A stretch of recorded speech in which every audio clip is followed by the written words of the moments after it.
Hey everyone, it's Rachel back again with another video.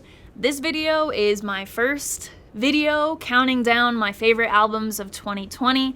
This will be my number 5 favorite album of the year, and I will of course count down all of my top 5 as well as probably do some honorable mentions or something too because so much came out this year. But today we'll be discussing number 5, and then I'll do a live stream on New Year's Eve where I will listen to like Moss to Flame's album, No Eternity in Gold, for the first time. I've only heard the singles still, even though I've got my vinyl pre-orders and everything. I've still held off so I could do this live stream. So at the end of that live stream, we will rank like Moss to Flame's No Eternity in Gold in my album of the year list. So obviously we is a loose term. We will discuss it and then I will rank it because it's my album of the year list, but y'all can help and we can talk about it, stuff like that, and then I'll probably do some live reactions or questions or something like that. But anyway, today's video is about my number 5 favorite album of 2020. I actually just did a reaction off of this album earlier today, and I've actually just heard the full thing for the first time very recently. So for this to be in my top 5 is pretty big for me. Usually I like to take a lot more time with an album,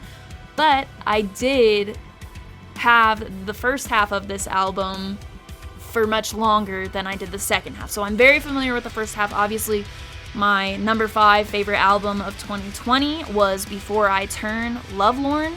It is incredible front to back. It's the first release with Before I Turn that I've been a fan while it was coming out. So I found them shortly before the first half came out. It was when the singles were dropping. I found a song from them on YouTube and I was like, damn, this is amazing. And then so as the album dropped, I really became attached to the tracks Shattered Moon, which features Courtney from Spirit Box. Love her. And also Masquerade. Those were my 2 favorites off of the first half. And then second half, I definitely will say that Cold took it for me, which is the one I did earlier this morning. There's just something about this album that is really special, and this is a newer band for me. So this year I've noticed a lot more bands that I've recently discovered are in my top 10 than prior. Especially my number 2 is a band that I just discovered this year. So pretty impressive for me, pretty different. I've listened to a ton more music this year, so to be number 5, it doesn't sound as great as it really is. And I've said this before when talking about 2020 because we just got so much amazing music unloaded onto us, and ranking them against each other and really just feeling like I'm able to take in the full albums from everybody and the full releases from everybody and put them against each other. It's difficult to do. So of course it's all albums that I love, so no matter what, these are all albums that I think are super special, out of this world. Before I Turn is no different. I think that what I talked about in earlier today's reaction video about how they include the symphonic elements that I am such a sucker for, as well as electronic elements that balance really well with the symphonic stuff that I was talking about. And those are, I talked about it earlier, so I apologize if you watched that video. I'm just gonna 2 seconds kind of recap that because I think it plays a huge part into what I love so much about Before I Turn and why they're in my number 5.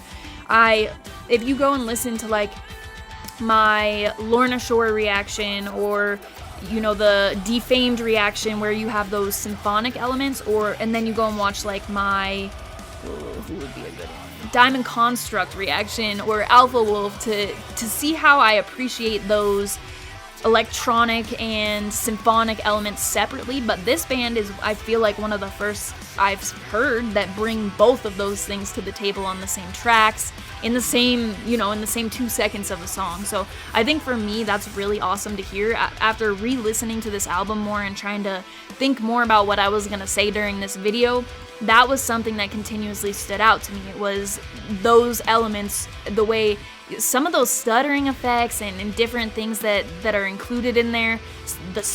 Oh man, just how large the music sounds because of those symphonic elements as well. There's something about that, like when you've got it going along in the chorus or something, that just adds this entirely different layer, and it's new to me. I don't feel like I was as obsessed with it before this year, and then this year I just really started. That's what I'm looking for. Also, the vocal performance on this album was amazing. I loved the vocal performance. I think that it was done outstanding. And specifically, the deal was sealed for me this morning doing the cold reaction. I feel like that line, feel the blade of life run from your eyes, or something like that. It says something like that, but that line, the vocals on that line, especially that last time, are just amazing. I got chills listening to it the second time I went through, and I was listening specifically for that part. It's probably one of my favorite parts of the album. Also, like Heaven Above, I Don't Deserve Your Love. Those parts that just stick with you. They get stuck in your head. They had that Courtney feature, which was such a huge contributor to this album. It kind of puts a voice to the female side, that type of thing, if you're listening along to the story, of course. So, plus Courtney's voice, man, you just can't go wrong. It adds something. That song always gets stuck in my head too, but I still feel like that Heaven Above, I Don't Deserve Your Love part is one of the things that gets stuck in my head the most that was released this year overall, probably, and I don't know why. So they're doing something right. The Masquerade, Only to Fall, Shattered Moon, Shrouded Sun too. I listened to the full album, and that was another one of my favorites. So there are so many songs, like I think that's another huge reason it's in my top 5. These are all albums that when I'm going to try and highlight my favorites off of the album or what have you, I'm pretty much listing every song on the album because it's hard to pick and choose. Plus, this was a 14-track album, and given there were a few like shorter tracks, like Tragedy is kind of the intro, you know, that type of thing, but it's a 3-minute intro song. It's more than we normally get. So there's a lot of music on this. It's over an hour of music. I love that.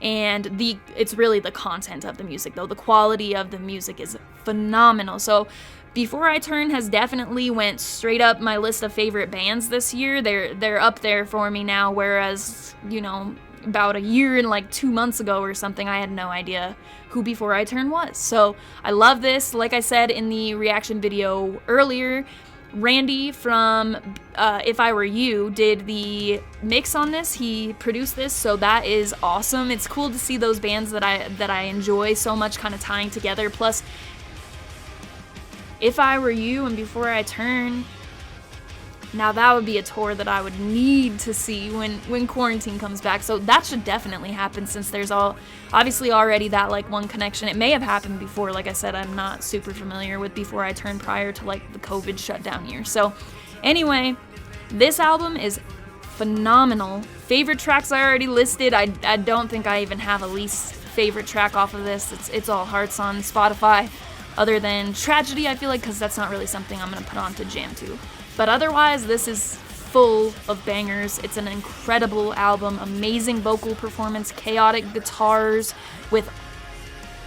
Oh, come on. I didn't even mention the bass thing. The bass thing is another thing that's one of my favorite parts about Before I Turn, because they have those parts. I talked about it in the reaction videos, but they have so many parts on this album where the bass is kind of like... gets a part where it's center stage, where you've got this grooving bass going on, and that's really the main focus of the music. And I've been talking about how I don't feel like we see that as much as I would like to, and it's really newer for me to be seeing in general. So that is another thing. The bass, Before I Turn just nailed it. They nailed it on this. So that is my number 5 favorite album of 2020. Let me know what your number 5 favorite album was. I'm gonna continue doing these, and I'll probably do like some honorable mentions and stuff because my list is insane, and then I'll make a playlist or something. So let me know if you have any ideas about timeline or what types of videos you want to see. I've got a lot to say about these albums and stuff and singles from this year, so let me know what you're looking to see for this end of the year content. Thank you very much for watching. If you're enjoying the style of music, bands, and content that I post on my YouTube channel, you can follow me on Instagram. I do more music related stuff there. It's all music related stuff. My vinyl collection, new songs I'm finding, what I've been listening to the most, stuff like that. So if you're interested, my handle on there is Rachel Reacts. Of course, I will put that up on the screen for you. Damn, again, it's this side now. I'm always gonna go to this side. I will put it up here on the screen for you if you have any interest in following me. I'm also gonna put the invitation link for the Discord server in the description of this video. We have had a ton of new people joining lately. It's been a ton of new people for my server, at least. Much more than usual, so we got a ton of people in there, a fun conversation going on, much more than I had ever expected with that Discord server. So if you're interested in coming to join that fun little community, the link will be in the description. As always, thank you very much for watching. I appreciate it.